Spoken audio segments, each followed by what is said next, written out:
Buenos días, Dios te bendiga. Vamos a continuar con nuestro estudio del Evangelio de Mateo. Estamos en el capítulo 12 y vamos para el versículo 43. Entonces vamos a leer del 43 al 45 y lo desarrollamos. Cuando el espíritu inmundo sale del hombre, aquí sigue hablando nuestro Señor Jesús, anda por lugares secos. Entonces recuerden que llegó uno más forzudo, ¿cierto? Uno más fuerte y sacó a ese forzudo que estaba en esa casa y saqueó la casa.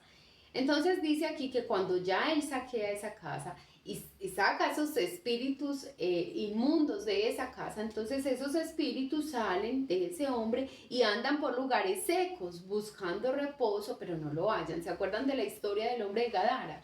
Cuando el Señor va a expulsar a esos demonios que tenía ese hombre y los espíritus le piden, les permitan entrar a los cerdos, porque ellos no soportan un estado incorpóreo, ellos quieren estar dentro de algo. Entonces, ese espíritu se va para poder hallar reposo en algún lugar, en otra persona, en otra familia. Entonces dice aquí, volveré a mi casa. Cuando no haya ese lugar donde quedarse, dice, voy a volver a mi casa. ¿De dónde salí? Y cuando llegue, la haya desocupada, barrida y adornada. Entonces va y toma consigo otros 7 espíritus peores que él, y entrando moran allí. El postrer estado de aquel hombre viene a ser peor que el primero. Así también acontecerá a esta mala generación. Vamos a ver qué dice William de acá. Yo tengo algunas ideas, pero vamos a ver qué dice William de acá. Vamos haciendo aportes. Ahora Jesús da en forma parabólica un sumario del pasado, presente y futuro de Israel incrédulo. El hombre representa a la nación judía. Entonces el hombre del que está hablando esta historia representa a la nación judía. El espíritu inmundo, la idolatría que había sido característica de la nación desde los tiempos de su servidumbre en Egipto hasta la cautividad en Babilonia, que curó temporalmente a Israel de su idolatría. Era como si el espíritu inmundo hubiese salido del hombre. Desde el fin de la cautividad y hasta el día de hoy, el pueblo judío no ha sido idólatra. Son como una casa desocupada, barrida y adornada. Entonces, no están siendo idólatras, pero, bueno, de alguna forma, pues yo no sé si no. Yo no sé si yo diría que no están siendo idólatras, porque ellos son muy exigentes con la ley, por ejemplo, ¿cierto? Con la Torá. Entonces yo creo que podrían caer en la idolatría, bueno, pero realmente pues no sé cómo desarrollan su creencia, no sé. Pero no creen en el Señor Jesús. Yo creo que finalmente cuando uno no cree en el Señor, no lo adora a Él, pues termina adorando algo más, ¿cierto? La religión, eh, una persona, su trabajo, algo termina adorando.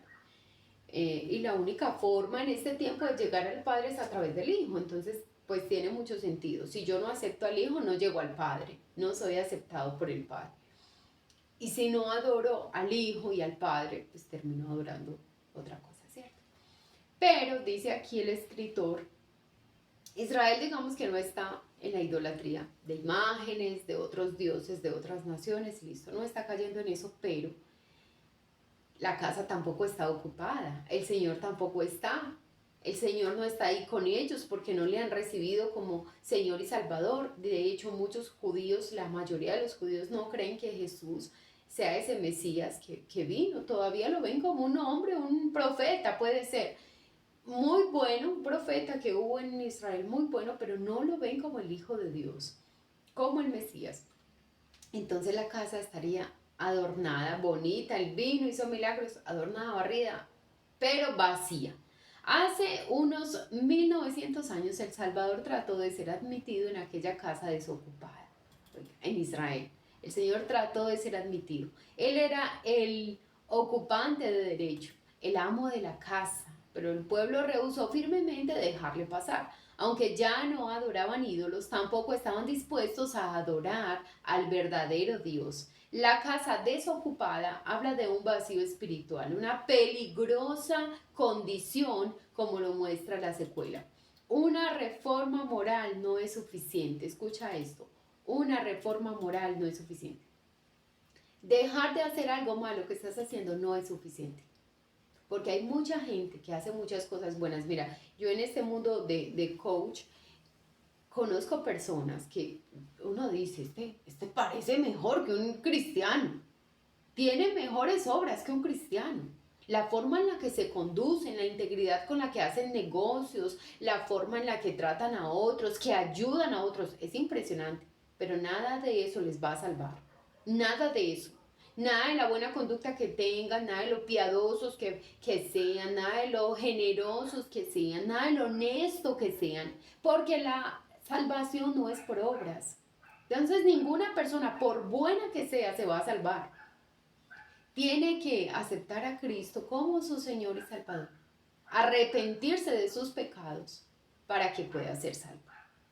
Entonces, por eso es muy importante esa frase, una reforma moral no es suficiente. Israel estaba en idolatría, vamos a salir de la idolatría. Perdón, se deshicieron de los ídolos, pero no adoran al Señor. No se les sirvió de nada, eso no lo salva. Ha de haber una aceptación positiva del Salvador para poder ser salvos. Él es el Salvador. Piensa que tú estás, tú naufragaste. Y solo hay un navío que puede salvarte, solo hay uno. Y tú no lo aceptas. Ese es el Salvador, o sea, ese es tu Salvador. Si no lo aceptas, pues ¿cómo te van a salvar? Ya mueres ahí. Así es con nuestro Señor, no hay otra forma. Él es el camino, la verdad y la vida. Él es el mediador entre Dios y los hombres. Él es el único que nos puede salvar. Solo en Él hay salvación. Versículo 45. En un día venidero, el espíritu de idolatría decidirá volver a la casa. Porque es lo que les digo, si el hombre no está adorando al Señor, puede que la casa esté adornada, vacía, bonita, el Señor recién la limpió, la visitó, pero si nosotros no decidimos adorar al Señor, ese espíritu vuelve. Y si yo no estoy adorando a mi Señor, voy a terminar adorando algo que ese espíritu me incite a adorar, ¿cierto? Entonces empiezo a trabajar mucho, adoro mi trabajo. Qué Dios tan frágil, porque tú puedes sufrir un accidente y perder la memoria. Se te olvida todo lo que habías aprendido y de lo que provenía tu fuente de ingresos. La fuente de ingresos. Puedes sufrir un accidente, quedas paralizado y no puedes volver a trabajar. ¡Qué Dios tan frágil! El de este mundo. No, mi Dios es mi hijo, pues tu hijo se puede morir. ¡Qué Dios tan frágil! No, mi Dios es cualquier cosa de este mundo. Perece, se acaba, se oxida, se daña, se pierde, te la roban. Cualquier cosa. ¿Cómo vamos a poner nuestra confianza en una cosa tan frágil, tan efímera, que hoy puede ser y mañana no? Tenemos que tener un Dios que es todopoderoso, omnisciente, omnipresente, que todo lo sabe, que puede hacer cualquier cosa. Es ese Dios en el que tú y yo debemos poner nuestra confianza. Entonces, dice aquí que en el día venidero el espíritu de idolatría va a volver a la casa, acompañado por 7 espíritus peores, por cuanto el 7 es el número de perfección o totalidad. Esto se refería con toda probabilidad a la idolatría en su forma plenamente desarrollada. El cumplimiento de esto tendrá lugar durante la tribulación, cuando la nación apóstata adorará al anticristo. Inclinarse ante el hombre de pecado y adorarle como Dios es un modo más terrible de idolatría que cualquier otra de la que la nación haya sido jamás culpable en el pasado. Al final de aquel hombre viene a ser peor que el primero.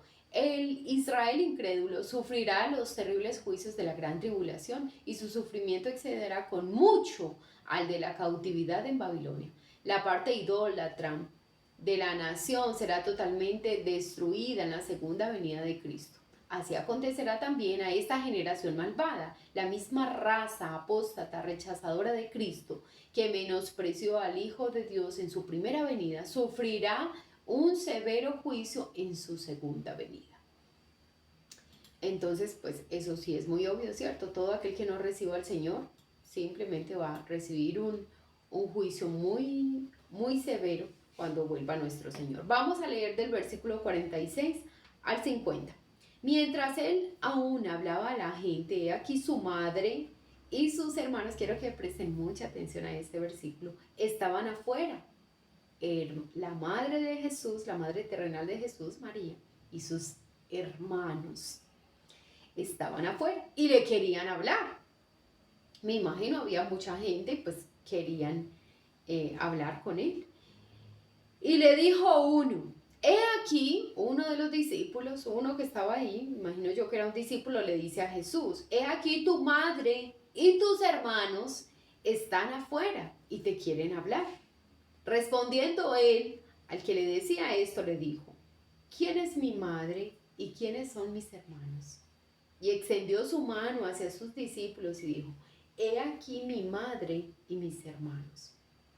Porque todo aquel que hace la voluntad de mi Padre, que está en los cielos, ese es mi hermano y hermana y madre. Vamos a ver qué dice William de esto. Estos versículos describen un incidente aparentemente normal en el que la familia de Jesús llega queriendo hablar con él. ¿Por qué causa habían venido? Marcos puede darnos una clave. Algunos de los amigos de Jesús pensaban que estaba fuera de sí. ¿Qué quiere decir? Que estaba loco. Algunos de los amigos de Jesús pensaban que Jesús estaba loco al hablar así. Pero ¿cómo habla así? ¿Cómo se refiere así a Israel? ¿Cómo se refiere a sí mismo como hijo de Dios? Ay, no, ¿qué le pasaría a Jesús?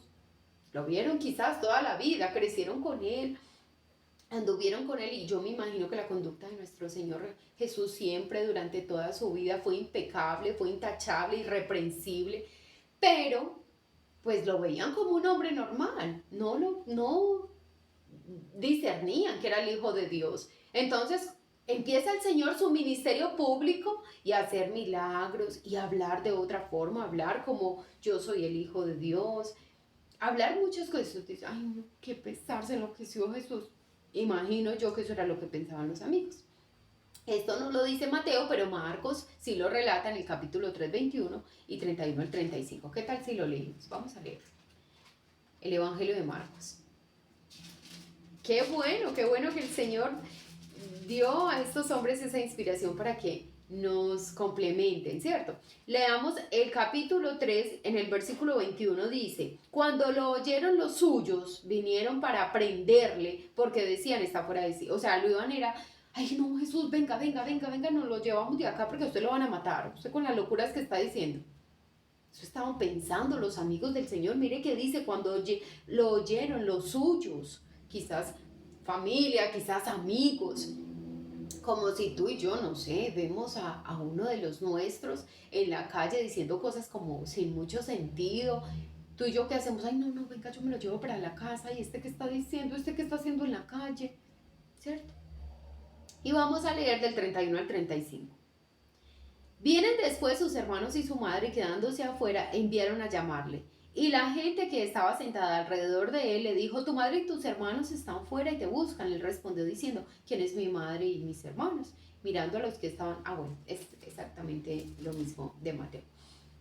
Esa parte. Entonces dice aquí, y quizás su familia había venido a llevárselo discretamente. Ay, no, Jesús lo que está diciendo, no, llevémoslo porque le van a hacer daño, llevémoslo, se va a meter en un problema con los líderes religiosos, vamos a llevarlo para la casa. Cuando le dijeron que su madre, cuando le dijeron al Señor, Señor, su madre y sus hermanos están aquí, están afuera, están esperándolo, quieren hablar con usted, el Señor respondió preguntando, ¿quién es mi madre y quiénes son mis hermanos?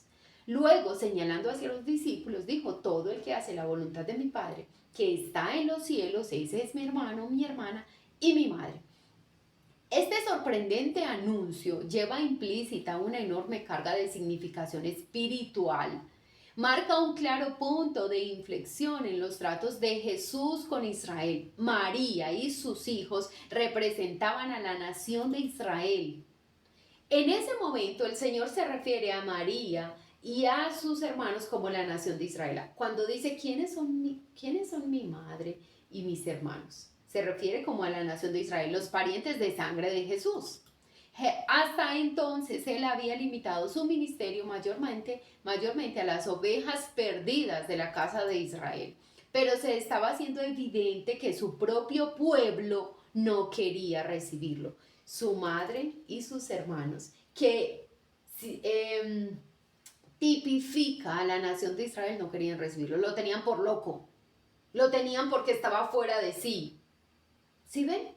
Su misma, yo no entiendo, de verdad, a mí me sorprende esto. María recibe el mensaje del Señor de que va a tener al Hijo de Dios, como María se va con los hermanos de Jesús a aprender al Señor, a llevárselo de ahí discretamente, que porque estaba fuera de sí. Yo no entiendo. Ahí María no discernió, le faltó la fe, de pronto influenciada por sus hijos, sus otros hijos. Mamá, pero usted cómo le ocurre que Jesús va a estar allá hablando eso. Vean el problema que la va a meter, nos va a meter a todos, a la familia entera, por estar diciendo eso. Quizás influenciada por ellos, no lo sé. ¿Qué le pasó a la fe de María en ese momento? Porque recuerdo que tuvo mucha fe en la fiesta en las bodas de Canaán, ¿se acuerdan? Cuando ella le dijo a la gente, hagan lo que él les diga. Jesús, es que se acabó el vino. Y después le dice a la gente, hagan lo que él les diga. O sea, ella le dio a entender a la gente, yo no puedo hacer nada, es que yo no soy omnipresente, yo no soy omnipotente, yo no soy omnisciente, yo no tengo poder de nada. Hagan lo que él les diga. Ella tuvo fe ahí, y en este momento, quizás, digo yo, también como a Pedro, ¿cierto? Que Pedro recibe la revelación, tú eres el Cristo, el Hijo de Dios viviente, una super revelación, y al momentico le está diciendo al Señor, no, ¿cómo le ocurre al Señor que usted va a ir a que lo maten? No, ni riesgos, y reprende al Señor.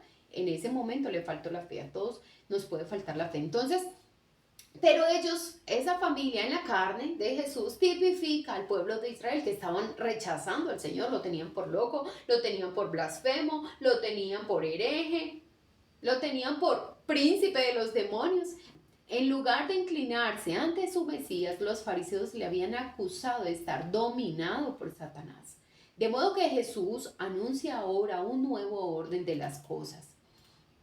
En adelante sus vínculos con Israel no serían el factor que controlaría su misión. Aquí el Señor está diciendo, ¿quiénes son mis hermanos? ¿Quiénes son mi madre? ¿Quiénes son mi familia? A eso se refiere. ¿Quiénes son mi familia? Esta nación no me quiere escuchar. Esta nación no me quiere recibir. Entonces, mi familia va a ser todo aquel que crea en mi Padre. Aunque su compasivo corazón seguiría yendo en pos de sus compatriotas según la carne, el capítulo 12 señala una evidente rotura con Israel. El resultado es claro. Israel no quiere recibirlo, por lo que él se volverá a los que sí quieren recibirlo. ¿Quiénes sí quisieron recibirlo? Ay, tan hermoso nuestro Señor, que se volvió a nosotros para que lo miráramos. Nosotros, los gentiles, fuimos quienes recibimos al Señor. Las relaciones de sangre serán reemplazadas por consideraciones espirituales. Mira, yo me asombro mucho de la historia de mi pastor. En la carne, pues mi pastor Fabio, porque él como que creció muy alejado de su familia en la carne. Y él dice, para mí mi familia es la iglesia, para mí mi familia son los hermanos en la fe, esta es mi familia. Y yo pocas veces lo escucho como haciendo planes fuera de la iglesia, siempre está buscando la iglesia, siempre está buscando si va a hacer una actividad, un paseo, algo, siempre es con la iglesia, porque él ha considerado la iglesia como su familia. Y llegamos a veces a tener más afinidad y mejor relación con la gente de la iglesia que con nuestra familia, porque nos rechazan por nuestra fe o porque, no sé, nos ven como débiles por haber creído en el Señor. Pero gracias al Señor, el Señor nos dio esa familia, ¿cierto? Y dice la Biblia, aunque padre y madre te abandonen, con todo Jehová te recogerá.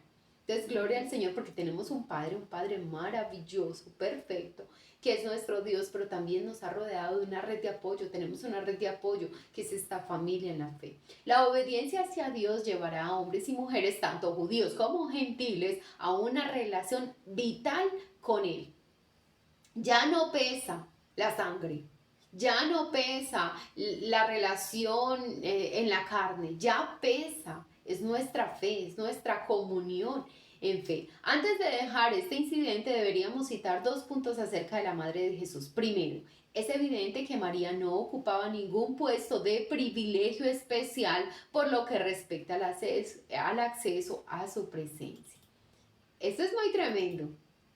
Ay, no, es que es la madre, siempre la escucha, es que la madre por eso siempre la oye. Aquí está mostrando que María no ocupaba ningún lugar o privilegio, un puesto especial o privilegiado para Jesús. Él la amaba tanto como nos ama a nosotros. Jesús amó tanto a María como nos amó a nosotros. La amó tanto que por eso vino a morir por ella. María también necesitó salvación, ser salva por el Señor. También necesitó creer en el Señor Jesús para que cuando ella muriera, porque María murió, evidentemente, cuando ella muriera pudiera ir a los cielos, ¿sí? Y ser salva por el Señor. Entonces aquí es muy importante eso. No la menospreciaba, no era que la tuviera en poco, pero la amó. María para Jesús nunca en la Biblia, si tú lees toda la Biblia, nunca Jesús se refiere a María como su madre, nunca. María era creación de Dios, creada por Jesús. Fue creada por Jesús. ¿Recuerdan lo que dice Juan 1:1? En el principio era el verbo la creó. Él la creó con su palabra, con sus manos. Él fue el que la creó. ¿Cómo la iba a llamar madre? Simplemente María fue ese instrumento de Dios que Dios usó, vio algo especial en María, eso sí, vio algo muy especial en María y por eso la escogió, para que ella fuera la portadora de Cristo Jesús, para que pudiera traer a este mundo a Cristo Jesús. Pero ella misma fue creada por el Señor, ella misma necesitaba ser salva por el Señor, pero no tenía una posición más privilegiada que el resto del mundo. Si hubiese sido así, yo te aseguro que ese día Jesús hubiera paralizado esa predicación, hubiera dicho, déjenla entrar. Así no fueran los hermanos, a esos no los dejen entrar, a ella déjenla entrar. Ese día claramente mostró que María era una hija más por creación y porque había creído. Mi hermana Isabel quiere hacer algún aporte. Buenos días, ¿me escuchan? Sí, mi hermana. Bendiciones para todos. Amén. Hermana, la única vez que el Señor Jesús se refirió a María como madre fue cuando en la cruz se la entregó a Juan para que Juan la cuidara. De resto no hay ningún otro registro que él haya tratado a ella como madre. Usted tiene el versículo ahí, hermana, porque no dice a mi madre, dice, he ahí tu madre, mujer, he ahí tu hijo. Eso, lo voy a buscar.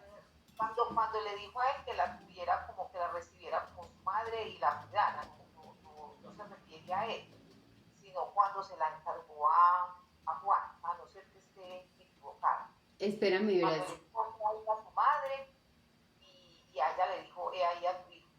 Eso. De resto no hay ningún. Eso, mira el versículo. Eso está en Juan 10. Espérenme, yo lo busco acá. Aclarémoslo, ¿sí? Aclarémoslo. Si yo estoy errada, vamos a... Juan 19, 26 dice, cuando vio Jesús a su madre, miren cómo se refiere, o sea, Jesús no está diciendo, esa es mi madre, ¿cierto? Sino que el escritor Juan es quien dice, cuando vio Jesús a su madre, o sea, no está diciendo Jesús, yo vi a mi madre, no, es Juan quien está diciendo. Juan fue quien escribió. Cuando vio Jesús a su madre y al discípulo a quien él amaba, hablando de él mismo, ¿cierto? Juan está diciendo, cuando Jesús estaba en la cruz y vio a su madre, vio a María y vio al discípulo que él amaba, es decir, a él mismo, me vio a mí, ¿sí? El lenguaje es Juan quien se está expresando ahí. Él dijo, cuando vio al discípulo a quien él amaba, que estaba presente, dijo a su madre, mujer. Le dijo mujer, no le dijo madre, le dijo mujer. Jesús le dice a María mujer. Como cuando ella le dice en las bodas de Canaán, Jesús, es que se acabó el vino. Mujer, pero ¿qué tienes conmigo? Todavía no ha llegado mi tiempo, ¿sí ves? Él no le dice madre, sino que le dice, mujer, he ahí a tu hijo. Y después mira a Juan y le dice, he ahí a tu madre. Yo voy a irme. Y tan hermoso nuestro Señor teniendo cuidado de su familia en la carne y de todo el mundo en ese momento en la cruz. ¿Cómo se le pasa por la cabeza? Ay, María se va a quedar sola. Ya posiblemente los eruditos dicen que ya posiblemente José había muerto. Entonces ahí pues que no quede sola, desamparada. Y quizás esos hijos, no sé, no. Quería dejarla al cuidado de alguien, ¿cierto? Entonces la pone al cuidado de Juan. Pero entonces miren que es importante, no le dice madre, solo le dice mujer. Mujer, he ahí tu hijo, hijo, he ahí tu madre. Amén, hermana, y gracias por aclarar. Con mucho gusto, mi reina, con mucho gusto. Entonces, es muy importante esta aclaración y dice aquí, es clara la implicación de que estos eran verdaderos hijos de María. Cuando dice la Biblia, vino María, vino la madre de Jesús y sus hermanos, es muy claro que estos eran verdaderos hijos de María y por ello mismo medio hermanos de Jesús. Este punto de vista está fortalecido por otras escrituras, como el Salmo 69:8, Mateo 13:55, Marcos 3:35. Si quieres lo apuntas, si tú tienes dudas, ay no, es que a mí toda la vida me dijeron que María solo tuvo a Jesús y quedó virgen. ¿Qué tal si escribes estos versículos? De hecho, se los voy a enviar al grupo. Vamos a leer esos versículos, ¿sí? Bien juiciosos en casa. Mira, a mí no me creas, no me creas a mí. No le creas a la gente, créele a la palabra del Señor, porque ella es la palabra más segura, ella es la profecía más segura y más veraz. Entonces tú y yo debemos creer a la palabra del Señor. Ahí les envié al grupo los versículos. Entonces aquí dice que ese argumento de que María tuvo otros hijos está como afirmado, comprobado en esos versículos. Por favor, los leen.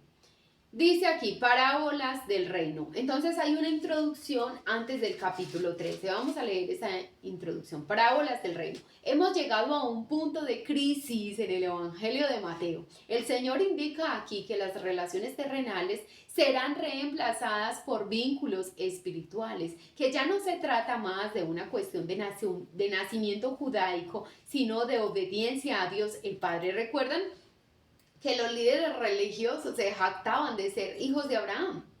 Y eso para ellos, no sé, era como intocables, eran intocables porque somos hijos de Abraham. Somos escogidos porque somos hijos de Abraham. Y el Señor aquí les aclara, no. Ya no se trata de una relación de sangre, ya no se trata de un nacimiento judaico. Por eso, aquí en Bello hubo una iglesia, Sentif, creo que se llamaba, que cayó en un error doctrinal terrible. Era una iglesia grande y de verdad yo creo que en algún momento se predicó la sana doctrina, pero ellos empezaron, no sé si fue que el pastor tuvo un amigo y era judío, y empezaron a introducir en la iglesia filosofías judías. Entonces ya había como que orar con velo y había que hacer una cantidad de prácticas judaicas. ¿Pero qué es eso? ¿Qué es eso? O sea, aquí el Señor nos está mostrando que los judíos no son ahora solo los salvos. No tenemos que hacernos judíos. Entonces, ¿por qué salvó el Señor a Rahab la ramera? Entonces, ¿por qué el Señor salvó a Nínive?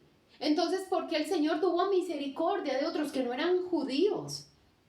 No necesitamos volvernos judíos ni hacer prácticas judías. Y yo no tengo que cubrir mi rostro porque son costumbres judías. Pero el Señor aquí está diciendo, no, ya no se trata de eso. Ya dice Pablo, no son ya no es el griego, el judío, no, mujer o el hombre o esclavo o libre, no, ya no, somos una familia en Cristo. Y Dios a todos nos dio una revelación. No, yo no tengo que ir a practicar lo que hace los judíos. Yo no tengo que ir a practicar lo que hace otra iglesia, no. Cada uno en su forma, el Señor le va dando revelación, le va mostrando. Lo importante es que tú y yo no quebrantemos el principio. Todo eso son rituales, ponerme la cobija, ponerme el velo, una cantidad de cosas, todo eso son rituales. Es el principio tras lo que tú y yo debemos ir. No otras rituales, no otras prácticas que se ven muy piadosas, puede parecer muy piadoso, pero lo que tú y yo debemos hacer es no quebrantar el principio. Listo. ¿Qué es que se debe orar de rodillas? Sí, tú puedes. Yo no puedo estar de rodillas. Yo estoy de rodillas unos minutos porque yo me tiré de de un peñasco porque me persiguieron unas avispas, caí a un charco y caí de rodillas sobre una piedra.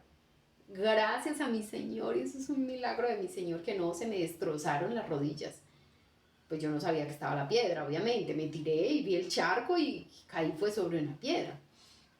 Entonces no puedo estar de rodillas. El Señor no me va a escuchar. No, Jensi, a mí me gustan de rodillas. Si a ti te gusta de rodillas, si puedes estar de rodillas, hazlo. Maravilloso. Gloria al Señor por eso, pero pues si no, ¿qué vamos a hacer, cierto? Al rechazar al rey, los escribas y los fariseos han rechazado necesariamente el reino. Ahora, mediante una serie de parábolas, el Señor Jesús da una visión anticipada de la nueva forma que iba a adoptar el reino durante el periodo entre su rechazamiento y su final manifestación como Rey de Reyes y Señor de Señores. 6 de estas parábolas comienzan así: el reino de los cielos es semejante a... Entonces, 6 de estas parábolas tienen esa introducción. Para poder ver estas parábolas en su perspectiva apropiada, repasemos el reino tal como ha sido tratado en el capítulo 3. El reino de los cielos es la esfera en la que se reconoce el reino de Dios. Tiene 2 aspectos. 1, la profesión externa, incluyendo a todos los que afirman reconocer el gobierno de Dios. Y 2, la realidad interna, lo cual incluye solamente a aquellos que entran en el reino de Dios por la conversión. El reino aparece en 5 etapas. Entonces vamos a explicar ese primero. Es muy claro. El reino de los cielos es la esfera en la que se reconoce el reino de Dios, ¿cierto? Hay un reino de Dios. Pero pueden haber personas que lo manifiesten de 2 formas en su vida. Una es externa. Ay, es que yo creo que hay un Dios. Claro, no, tiene que haber un Dios que creó todo esto. Claro, hay un Dios. No, oiga, es que yo creo en Dios, yo creo en Dios. Hasta ahí, una confesión externa. Reafirman que hay un Dios y que Dios gobierna. Ay, si Dios lo permite, ay, sí. Y de hecho, mencionan mucho el nombre del Señor, pero no hay una realidad interna. No se creen pecadores, entonces no tienen nada que arrepentirse. Ay, pues sí, yo sí hago alguna cosa de vez en cuando, pero pues tampoco una cosa tan grave. No se creen pecadores, entonces pues no piden perdón, no son perdonados, no se arrepienten y no creen en el Señor Jesús. De hecho, yo no sé cómo verá esas personas el sacrificio de Jesús en la cruz. Porque pues Jesús vino a morir por ti y por mí en la cruz, por nuestros pecados. Si yo no me creo tan pecador, pero sí creo en Dios, pues yo no sé. Dirán que Jesús no es Dios. O no le darán valor al sacrificio de Jesús en la cruz. Y ves cómo es tan importante. No, importante no, tan vital. Que tú y yo reconozcamos que somos pecadores. Y entendamos que Jesús vino a morir por nosotros en esa cruz, porque si no lo creemos así, pues el resto no es relevante. Su sacrificio no es relevante. Aceptarlo no es relevante, porque pues me parece como hasta muy exagerado que haya muerto pues, por una mentira que yo digo de vez en cuando. Eso dirá alguno, ¿cierto? Es completamente vital que tú y yo creamos en el Señor Jesús, que creamos que murió, que fue mi pecado quien lo llevó a esa cruz. Entonces, eso es muy importante, una realidad interna y externa. ¿Cuál es la tuya? Quiero que pienses, ¿cuál es mi realidad? Yo veo a mi Señor como si el Señor de todas las cosas y gobierna y yo creo en Dios y por eso digo gracias a Dios y por eso digo si Dios lo permite. O ya se ha convertido para ti en una realidad interna Cristo Jesús. Él es tu Señor y Salvador. Él es el amor de tu vida. Él es tu Dios. Él es tu Rey. Y le agradeces por haber dado su vida por ti en esa cruz del Calvario. Si es así, ya eres salvo. Si tú estás en esa realidad interna y has creído en el Señor, ya eres salvo. Y gloria al Señor por eso.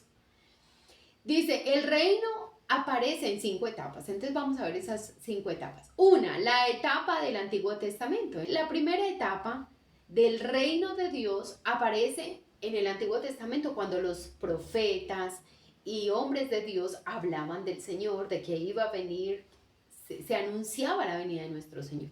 La segunda etapa en la que estaba cerca o presente en la persona del rey. Tercero, la etapa interina, componiéndose de aquellos en la tierra que profesan ser sus discípulos después del rechazo del rey y su regreso al cielo. Cuarta etapa, la manifestación del reino durante el milenio. Entonces va a haber una cuarta etapa que es cuando el Señor venga a reinar por 1000 años, va a atar a Satanás y entonces vamos a reinar con él. Quinta etapa, el reino final eterno. Cada referencia bíblica al reino concuerda con una de estas etapas. En la tercera etapa, la interina, la que discute el capítulo 13. Durante esta fase del reino, en su realidad interna, los verdaderos creyentes se componen desde Pentecostés hasta el arrebatamiento de las mismas personas que la iglesia. Esta es la única identidad entre el reino y la iglesia. Aparte de esto, no tienen una identidad única y total. Con estos antecedentes en mente, contemplemos las parábolas. Ay, a mí me encantan las parábolas.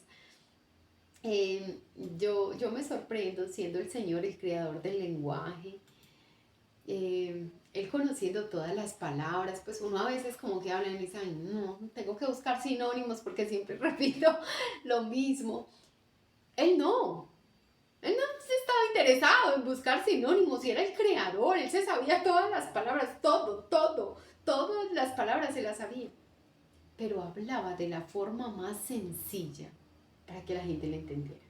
Y esas parábolas demuestran de nuestro Señor una humildad, un deseo de que la gente le conozca, porque él usaba, era cosas de la vida cotidiana para que la gente lo entendiera. Si así no entendían, ustedes se imaginan donde venga el Señor con un lenguaje, no sé, más estructurado, un léxico más difícil de comprender, pues ahí se quedan completas. No, yo creo que ahí sí creían, porque como que se sentían que les hablaba un sabio, no sé, pero como el lenguaje era sencillo, menospreciaban.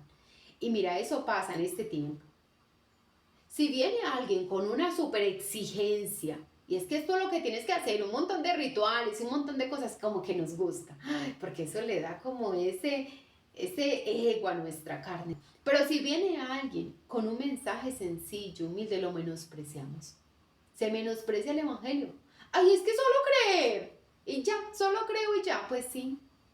Esa es la locura del evangelio. Para los que se pierden es locura. Solo creer en Jesús, creer que, pues sí, pero menosprecian eso tan sencillo. Gloria al Señor por su palabra. Muchas gracias por estar acá. Dios te bendiga y mañana nos vemos con la ayuda del Señor.